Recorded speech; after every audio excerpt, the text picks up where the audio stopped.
Episode 1 of Squad Talks, here with Rhythm Squad. Me, Danny, Pats, Huncho, Andy, half of 48, technically 24. And our guest for the episode, none other than Mr. Alex or Mr. Vālent himself. Oh! Guys. And are you happy that I said it right for once? Yes. Not saying Vālent, actually saying Vālent, how it's supposed to be pronounced. So for y'all that don't know, that keep saying his name wrong, there's a reason why the A's like that. Yeah, Put some respect on his name. The A's like that because it's Vālent is like taken out of covalent bonds because of the way I came up with my name. We can talk about that later, but yeah, that's why it's Vālent and not like Vālent or anything else like that. Covalent bonds. Yeah. COVID. Ooh. Explain something. I'm kidding. I didn't do it, I swear. So tell me, where did you grow up, dude? So Tell me about yourself. I grew up here in Dallas. So my whole life, just been growing up here. Didn't move anywhere else. I started in more South Dallas, and now I live Carrollton, so really North Dallas, which is little suburbs. But yeah, I've grown up here and been in this whole scene in this area growing up. So Sweet. Okay, so other than DJing and now, I guess, getting into producing, which I'm pretty sure you've been doing for a while, but I feel like now it's where you're starting to really pick up on it. Yeah, for sure. So what's something else about you that we don't know? So something super random that a lot of people don't know about me is I'm actually an Eagle Scout. Sounds nerdy as hell, but I grew up doing a bunch of crazy shit. So I learned a bunch of random shit and did a lot of sports and whatever, and scouting was one of the things I did, and I made it all the way up to Eagle Scout, which is pretty cool. So is that the mature version of a Boy Scout? So I guess so. I mean, technically, yeah, but it's the highest ranking that you can get inside of the scouting organization. When did you get into EDM? So I got into EDM probably about 11 to 12 years old. Started with Deadmau5 and Skrillex, just picking up on Ghosts and stuff, and then obviously cinema and all that good stuff, the OG Skrillex tracks, the OG Deadmau5 tracks. And I remember being wow, I like this, and I put it back on my old iPod, the iPod days. Oh, the ones that they weren't even a scroll wheel at the time. I think you had actually a button input. Yep, mine was a good old button input and everything. I put a bunch of just Deadmau5 and Skrillex on there, and I would just listen to it on my ride to school and everything. So I feel everybody had that same that upbringing. Yeah, that's in the community now. Yeah, pretty much started there, and then I started exploring into other artists, finding out about Excision, other major OG Dons Flux Pavilion, Dr. P, Cookie Monster, rest in peace, Cookie Monster. But all these OGs into dubstep, and even 12th Planet back then, before. Oh, bro, he is an OG. Yeah, you want to talk about OG? He is OG. He's one of the OGs, but yeah, ever since then, that's all I've been about. I can't go a day without listening to some sort of electronic dance music. Yeah, some sort of electronic music. So it's EDM, right? Not EDM music. Yeah. See, the thing for me though, I read a funny comment about that because obviously everybody knows EDM is electronic dance music. But it's the people that are outside of people outside, it's EDM music, but it's kind of the same thing as saying ATM machine. So ATM stands for automated whatever the fuck machine. Yeah. So you're saying ATM machine. You're saying machine, but nobody thinks about it like that, and so it's just everybody whatever. It can be if someone's doing it annoyingly, then yeah, of course it's gonna be annoying. But if someone genuinely is just oh, EDM music, they're not gonna know. When did you get into producing and mixing? Oh, hello, puppy. So I got into mixing probably not too long after I got into the music. I think it was 13 years old. I was oh, I want to be a DJ. I want to practice DJing. And so I got a very old controller at that age and just started messing around with it. And I didn't really take it serious until I was about 17. Oh wow. 17 is when I really started digging into DJing and getting where I wanted to be. And then producing, I would say I got into it right around the same time that I got into wanting to mess around. Fun fact, I've actually had a really old program. I don't even remember what it was called, but it was a box with a bunch of DVDs to download, sample packs and all that. And I was I think I was 14, and I had that all, and I would play around in it, but I didn't really dive into the concept of producing until around the same time I took DJing serious. So, yeah, I actually got into it a lot longer, but then I started actually like working on music like a year and a half ago. So Okay. Do you actually have any music out? yeah, Shout it out, bro. I do Shout have it some out. music out. So one of my songs recently went onto Spotify. It's my collab with Hati and Skull that we released a couple months ago, but I finally got on Spotify too. So it's on there, which is pretty cool, like having a little Spotify release type thing. I didn't really name dropping, bro. Get that promo in. I didn't really like push it too hard because the track's been out for a while, but I'll probably throw it out there like, oh, it's on Spotify now. But that's like the only official track that's up. But I have a bunch of like whips. Like it's annoying because I'll start one and I'll get like 90% finished with it, and then I'm like, okay, and I'll get stuck on something in that first one, and I'm like, okay, maybe I can make it a different song, and that just becomes a rabbit hole. So there's like probably a solid 10 like just songs that are in my like project folder. Link in the description below. So you know, I should really finish some of those. Get them out. Hey man, it's something, bro. It's something. Yeah, I mean, I teased one like a couple weeks ago. Put it on Twitter. Did you play it out at the drive-in? I did play it out at the drive-in. So I got to play out one of my tracks again, which is pretty cool. And then there was another one too that I teased a while back that I played out at Lights on Night. So that was. So there's two that are pretty much done that I should probably just go ahead and touch up and release. Okay, so let me ask you. So how does it feel like, playing out a track that you're not? Because I feel like for most producers, whenever they're making music, they're kind of like, oh, like I don't know, because it's like that artist inside of them where they're like not 100% sure. But whenever you play it out, seeing like crowds, genuine reaction, how was that like from your point of view? So I think the one I remember most, like will remember most, is at Lights All Night. I played out this like side trance dubstep track that I have, and I was like nervous, and I said it out loud. I was like, hey, this is one of my original tracks, and then like being able to see people's genuine reaction to it is pretty cool, because then you know if like people are enjoying it or if there's people that aren't like too into it. But getting to see those like live reactions was pretty cool, and it kind of boosted that like track, but it also told me if I needed to do something to it. But do you think that can kind of be dangerous? Because I feel like you can accidentally kind of go in the lane where you're kind of making music to please others rather than you doing it to do it for yourself. So I like that you brought that up, because I think the way I worded it, I get what you're saying, where it sounds like, oh, I'm pleasing other people. A big piece behind that is I'm not making music that I don't enjoy. True. So like, I'm gonna make music that I enjoy, and if it pleases people, then it's cool. But even if they didn't fully enjoy it, I still made something that I enjoy, So that's where that, like, you're okay with taking that risk of playing it out. Is it going to be good? Is it going to be good? Is it not going to be not good? Because you made it, you enjoyed it, see if other people enjoy it, True. So link in the description below. I'm going to say that every time now. What would you say your style of music is? So my style of music, I tried to not get myself stuck in, like, dubstep, because that's what I first started playing out live and stuff, was mainly dubstep. But genuinely, I enjoy mixing all kinds of music, and I guess the other day I found like a good label for it. It was just like anything that's like bass music. Like I don't think that solidifies just to like like dubstep or anything. But listen to me, right? So I don't think that solidifies to like dubstep, or like rhythm or whatever. Like bass music is just anything that has good bass line to it, a good drive into it. So that could be like some really good like tech house or like techno stuff that has like really strong beats. To me, that's still bass music. You're still feeling it. You're still feeling that bass. So that's where I categorize it. I just like anything that you can just feel. Okay. I feel like this. I hate this question because it affects everybody so differently. But bro, how has COVID affected you, dude? Man, because it affected everyone so differently. Because we going into like the whole lockdown thing, we thought it was gonna be a 3-month deal kind of thing, if that, and then it was just gonna stop. Everything was gonna blow over. But here we are, almost like a year into this shit. Yeah, for sure, dude. So how's that affected you? Like, has it been good or bad? Because I feel for some like artists, producers, and DJs, it's almost been kind of good because it's kind of made them like sit down and start focusing on their stuff, like taking it like a lot more serious. And there's some people, like a lot of the underground, for example, they've been blowing up just because that's all they've been doing. They've just been working on their music, changing I want to say lanes or changing barriers or whatever, but what they're doing is different, and it's getting known because you'll see like bigger artists.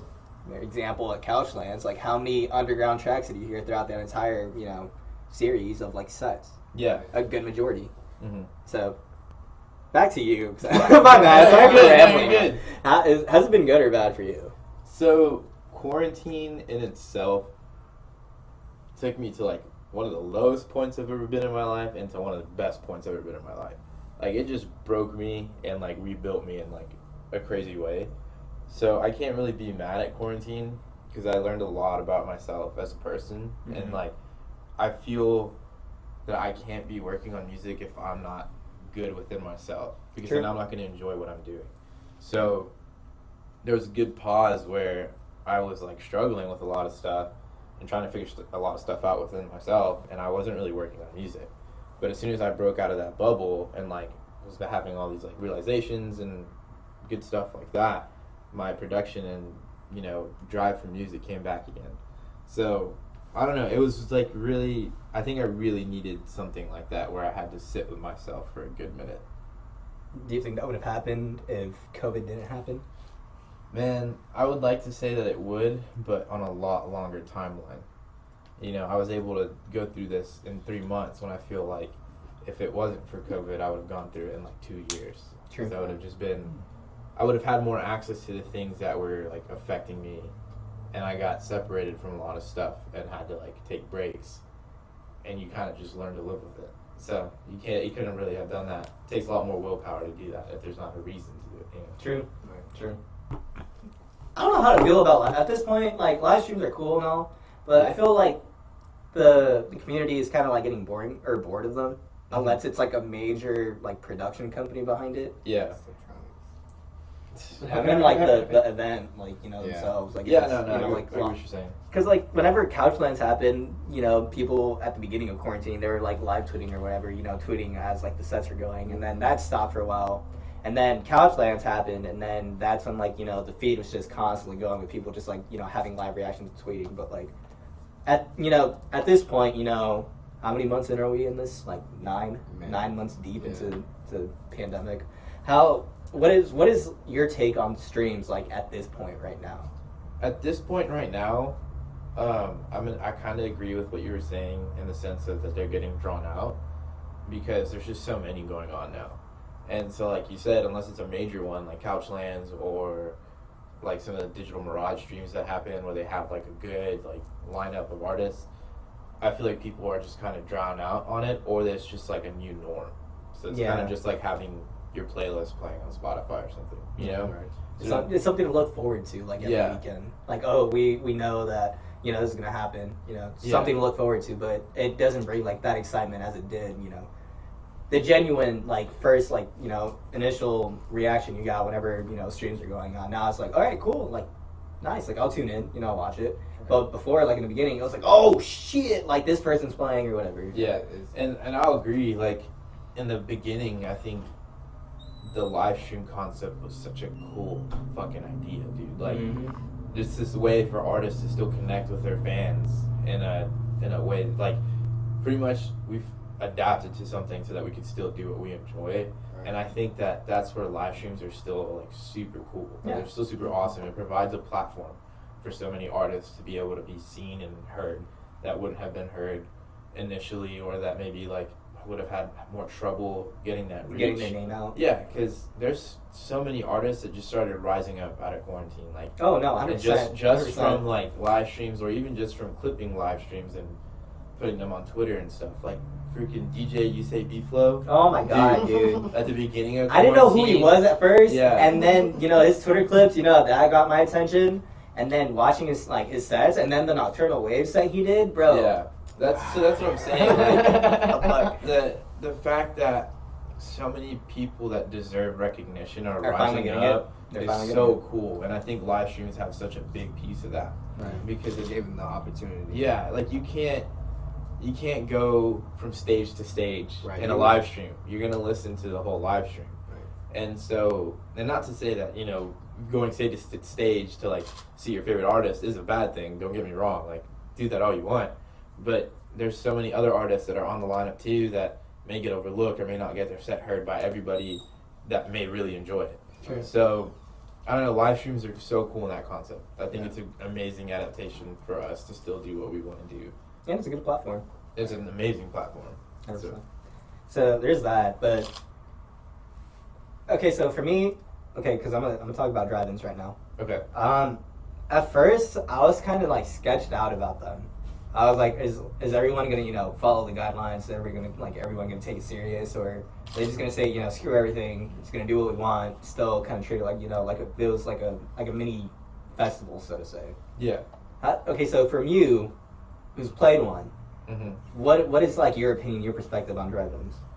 So at first, when they were first popping up, it was a little bit sketchy. I was like, how's this gonna go? Like, that's such an interesting concept. And I think too, when they were first announcing them, it was still pretty early on in the pandemic, or right after everything kind of went back to normal, and then they closed everything again. Mm-hmm. They started popping up. So at first it was kind of just this all around that's interesting. Like, is it gonna be sketch? Is it not gonna be sketch? And then when they booked Adventure Club for a drive-in here, it's like, dang, I gotta go. It's like Adventure Club is like my absolute favorite artist, so I'm not gonna miss the chance to see them this year because I haven't seen them in this year. So, and I was supposed to see him at Ubby. Ubby got canceled, so it was perfect. I was like, sick, I can go, and I can check out a live stream too, or a drive-in, and see what it looks like. And honestly, it's a pretty cool concept. I really like the idea behind it. And I think that it can also be something that's still used even after shows come back. True. Because it's another venue. It's another way to put shows on. Right. And I'd almost say drive-ins are better than actual shows. Just because you have, that personal space. yeah. The ability to, bring in your own drinks or whatever. Yeah, and I think that's cool. It's like, I thought I'm saying that just because I'm getting old now. No. But I get what you're saying because, what was I going to say? At the Adventure Club drive-in, I was talking to someone and I was like, man, this is kind of like just watching a live stream, but actually getting to be at it. So you still get to do what you enjoy, whether it's having some drinks or eating some food or whatever. You get to do what you enjoy. You're at an actual show, but it's not you're not feeling the risk of being in a show. Right. And I think it's pretty cool. I really liked it. And then obviously I played one, and I'm super thankful for that opportunity. So how was that like? So you played shows, pre-COVID. Yeah, for sure. PC, I guess is what we're gonna call it now. Pre-COVID. Pre-COVID. Yeah. before COVID, BC type shit, type from below.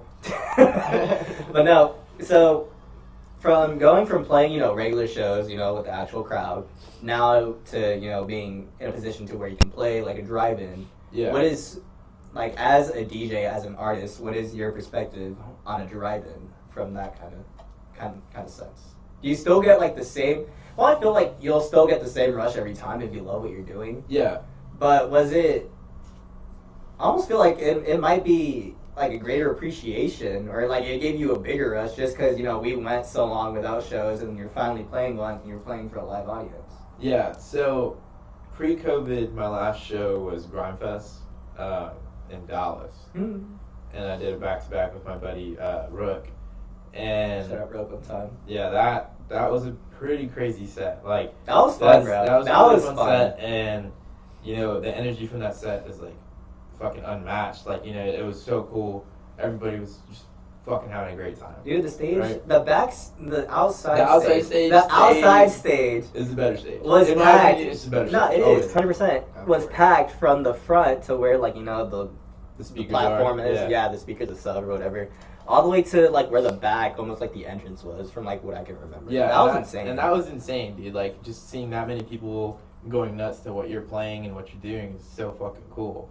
So then, of course, you go the whole quarantine. You're not playing shows. You may play some live streams, but it's not the same feeling. You're not getting to see a genuine reaction. You get to see the reaction in the chat, but it's not you can't see the energy of stuff.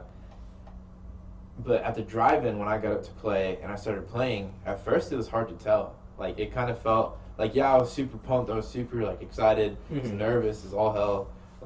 And so I got up there and I started playing, and I was focused, and then I looked out because I like to look out and see if people are enjoying it. Yeah.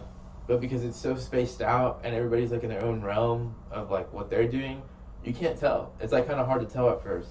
So once I got in the groove of playing again and getting in front of getting all that energy out and stuff, then I could start noticing more that they were getting into it. It just looks different. Right. But at the end of the day, it still felt the same because Right. you're still playing for a live audience. You're getting to use all your energy out again. Like, you know, you're not just on a like live stream recording. You're actually in front of people again that can see your energy and they'll match that. True. So That's awesome. it was like, it felt just as good as that Grime Fest pre-COVID is what I'm trying to say. Right. Like, they felt the exact same energy, same everything. It just was different, 2 different realms, but same feeling in both. Okay.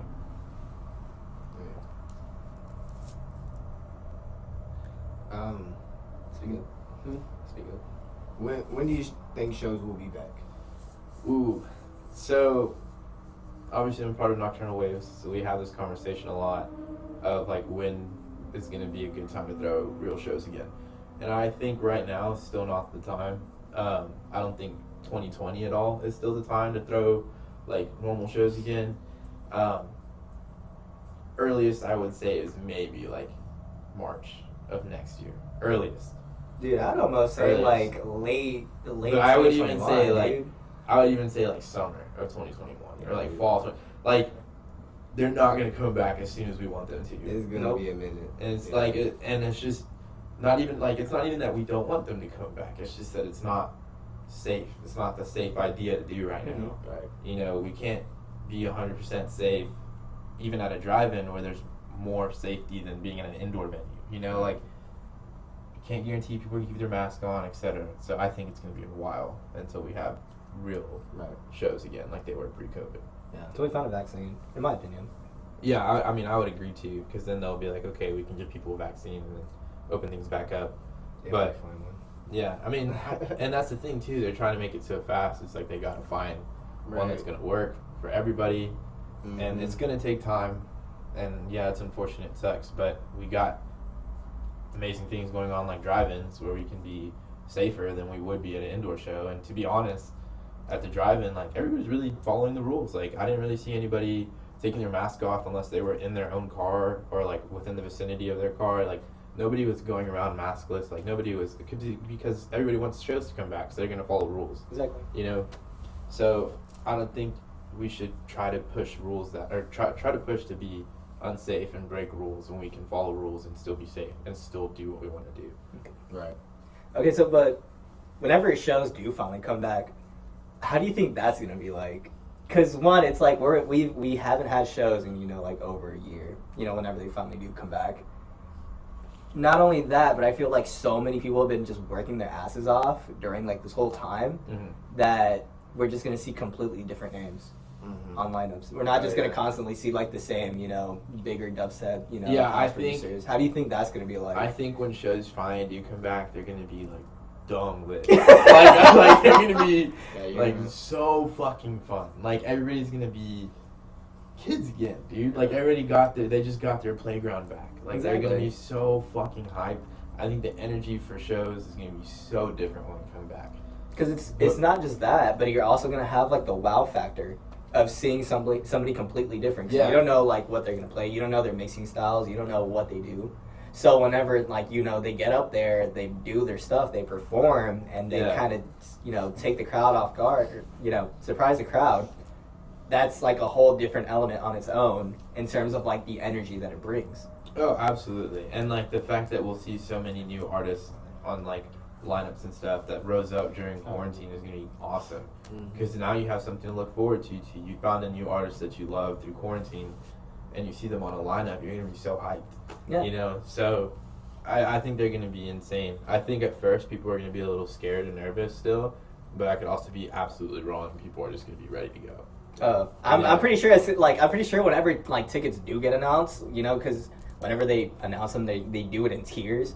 I promise you, like it's gonna be like final tier is gonna be gone within like the first couple of days. Yeah, I mean, 100%. like I said, I think I'm gonna be wrong in saying that. I feel like people are gonna be still nervous.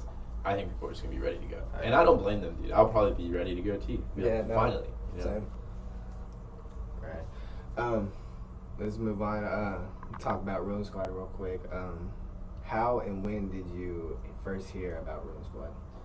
The first time I heard about Rhythm Squad was actually one of the first times y'all partnered with like Waves to help at a Grime Fest, and I think you guys were like selling merch or something like that. And Was it FISO? I think that was like the first time we ever had our name like on the flyer. Was So it ever 501 in Dallas? Yeah. It might have been, but I've heard about y'all before that. So I think there was times where y'all were selling merch before it was like actually promoing. Mm-hmm. And so I think that was like around the time that I first heard about Rhythm Squad, and then just slowly like following y'all on Twitter, following like the Rhythm Squad page and all that. Like it's really how I learned about y'all. So yeah, I'd say like I probably like at this point like 2 years ago was the first time I heard about y'all. That was, I'd say it was like a while ago, but it is still fairly brand new. Like 2 years really isn't that long if you think about it. Compared to like people that have been in this industry for like years, we're still like relatively new. Yeah. Have you ever played in a show we've hosted or? Yeah, I played y'all's Lights All Night after party.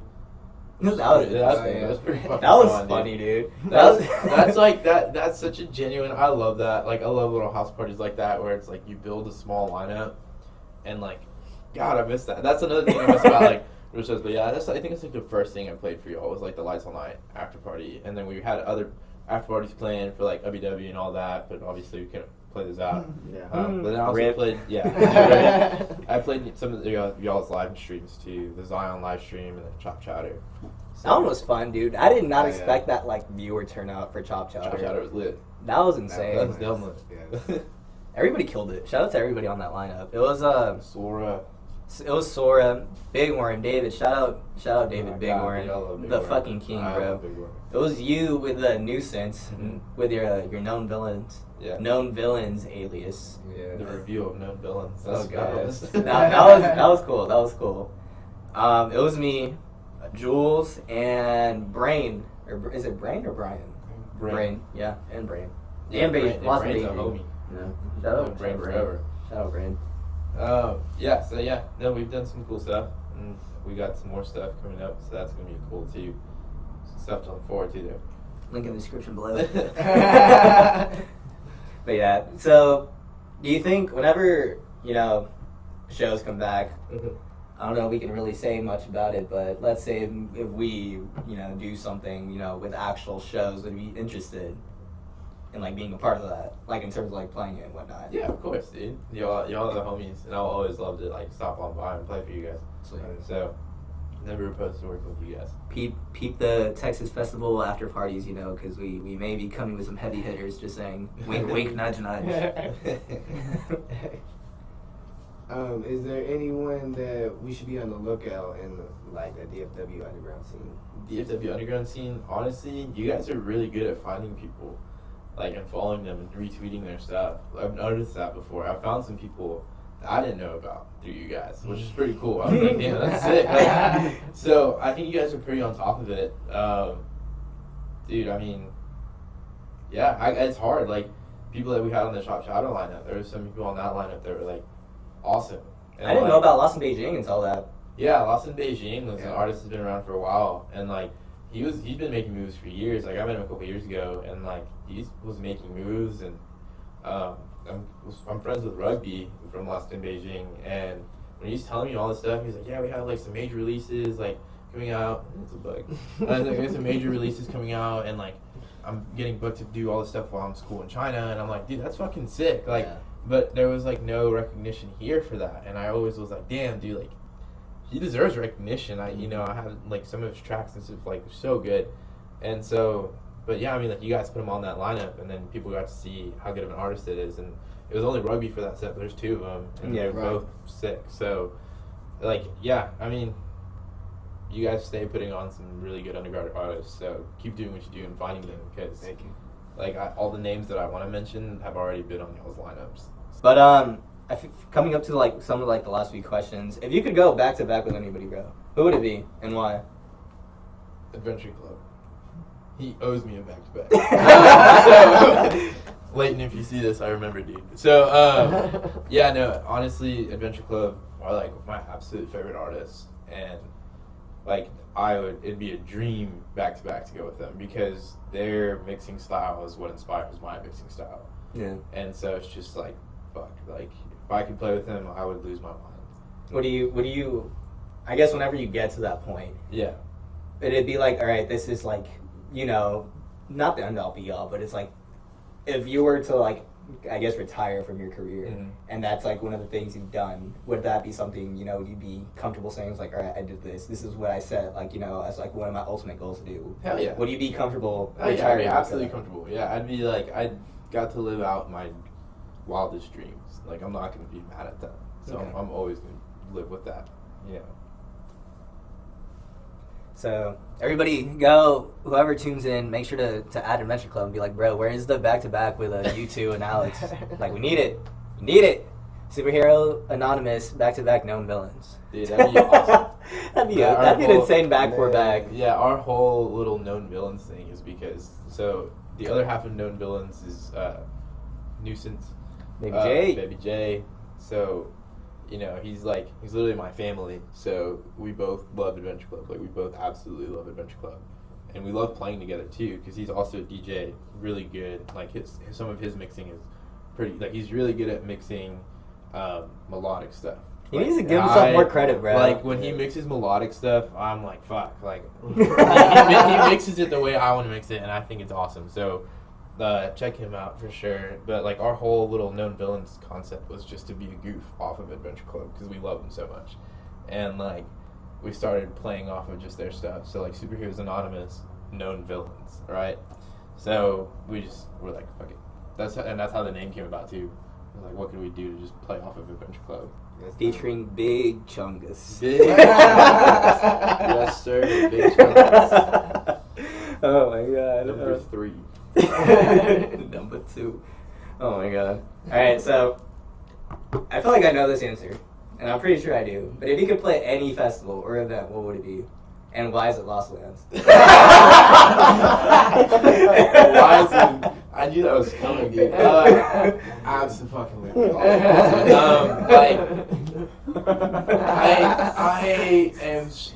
I think my biggest heartbreak of this year, besides some of the shit that went on in like my personal life, was not getting to go to Lost Lands. Was that gonna be your first one? This was gonna be my first Same, fucking bro. Lost Lands. Same, man. And like I had been trying to go for the past, 2-3 years that it's been going on. And the first year I was still in college, and I couldn't bring myself to miss that much school because it was right before finals. And I was like, fuck, all right, I'll go next year. And then the next year, I think it was the same concept. I couldn't go because of school. And then the third year, there was a massive Red Bull event here, and this is when I worked for Red Bull. And the minute they told us you cannot ask off these days, September to whatever, I was like, that's fucking Lost Lands. Like, I literally was like, you gotta be shitting me. So I missed it that year too. And is it 2 years or 3 years? Is it 3 years already, or was this gonna be the third year of Lost Lands? I want to say third. This is gonna be the third year, right? I think okay, so. so then, what other? It was Something Wonderful was the other one I missed school for. Not Is that Lost the Lands. one here? No. No, that's the one was- here at the Texas. That's what Ubby Dubby came from. Yeah. Something Wonderful. That was So- a Speedway thing, right? Yeah, We so had it Something before. Wonderful was the other festival I missed, because that was after Lost Lands. Something Wonderful missed it also because of school. I was too scared to miss because of finals. Yeah. The second year of Lost Lands was the whole Red Bull thing, which was last year. So I was going to go this year. I said, fuck it, I'm not going to miss this year. Bought my ticket so early, and I had to miss it because of COVID. Because it got Fucking- shut down, Fucking unfortunately. COVID. So why would it be Lost Lands though? Why would it be Lost Lands? the Because fucking I bass- just know it's the bass festival. dude, dubstep Disneyland, right? Like, Well, that too, but I feel like at that festival, like how you were talking about earlier, how you just love bass music. it literally Anything is, yeah, bass it's music. anything bass music is at Lost Lands. Like, Yeah. they've had like house artists at They had a Lost half Lands. track Like, there, and people yeah, were like and, lost their like, shit. And I mean, you have people playing all sorts of different types of like bass music. You have like You had Liquid Stranger, you have Ganja your White Knight. Wakan people. You have fucking Seven Lions. Like melodic ass people like Ghastly, which throws in a good mix of everything. Like you Yeah. have all these awesome artists at Lost Lands, and I just know that the first time I go to Lost Lands, it's gonna feel like I'm going home, and so that's why I'm gonna want to go play Lost Lands.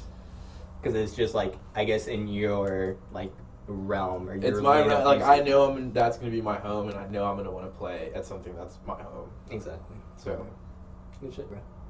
What would you open with? who? Oh, bro, that's a good That's question. that's a really good question. And that's a hard question because there's so many like openers that I've done that I've like really enjoyed that were like fucking awesome.